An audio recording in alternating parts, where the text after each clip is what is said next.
Hello and welcome to a new video on Progressive Coder. The topic for today, Infrastructure as Code Landscape. Infrastructure as Code started off with the commoditization of virtual machines sometime around the mid 2000s. As with many things in the cloud infra space, Amazon played a key role in making infrastructure as code popular.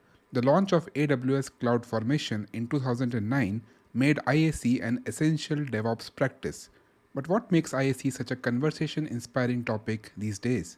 Probably the fact that with IaC, you can treat your infrastructure code the same way as you treat your application code.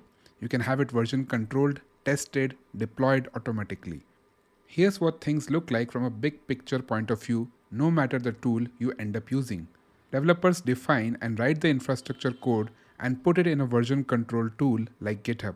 This code goes through the pull request and peer review magic, ultimately ending up in a release branch.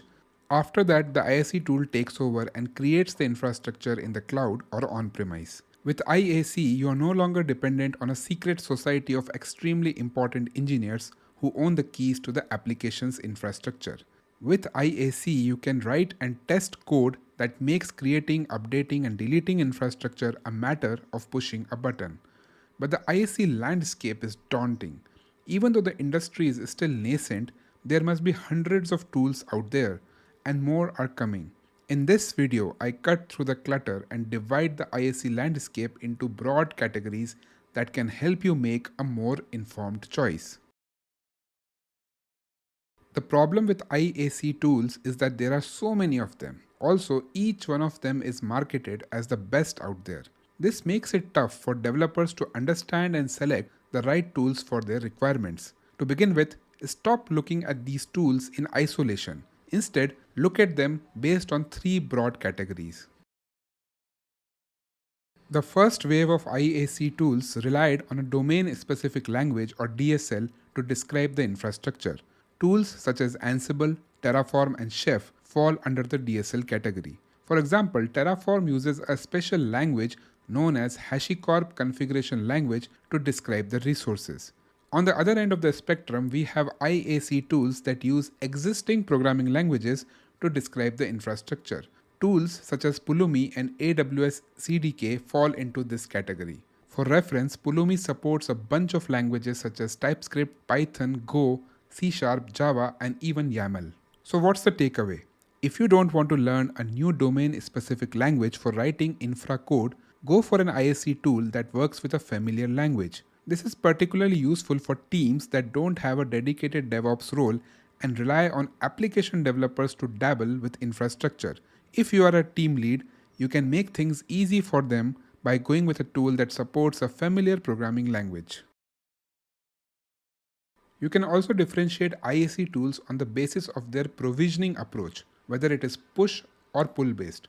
Push based tools use a centralized server to push configuration changes to target machines. For example, Ansible and Terraform Enterprise. Pull based tools use a centralized server to store configuration information and rely on agents on the target machines to pull the latest configuration from the server. For example, Puppet and Chef. Here's a diagram that illustrates the difference between these two approaches in the context of Ansible and Puppet. In Ansible, a central node uses SSH to connect to host systems and configures them. In Puppet, an agent installed on the host system pulls the manifest from the Puppet master and applies the configuration on the machine. So what's the takeaway? If you don't want to install additional software on your host machines, go for a tool that supports a push-based approach. However, if you want things to be more automated, pull-based tools shine as your host machines are automatically configured as soon as they are ready. Lastly, you can also group IaC tools based on their philosophy, whether they are declarative or imperative. Declarative IaC is like setting a destination in your GPS and letting the tool figure out the best route to get you there. You simply declare the desired state of your infrastructure and let the IaC tool do the rest. Tools like Terraform and AWS CloudFormation follow this philosophy. Imperative IaC is all about giving instructions to the IaC tool on how to reach the destination. You have to describe the exact steps needed to reach the desired state of the infrastructure. Tools like Ansible and Puppet follow this philosophy. So what's the takeaway?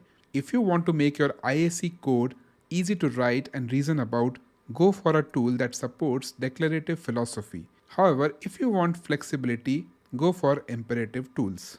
Over to you now. Are you planning to use infrastructure as code in your project? Also, which type of IaC tool do you find more preferable? DSL or non-DSL? Push or pull? Declarative or imperative? Write your replies in the comments section. If you found today's video useful, consider sharing it with friends and colleagues. Also, don't forget to subscribe and press the bell icon. See you later.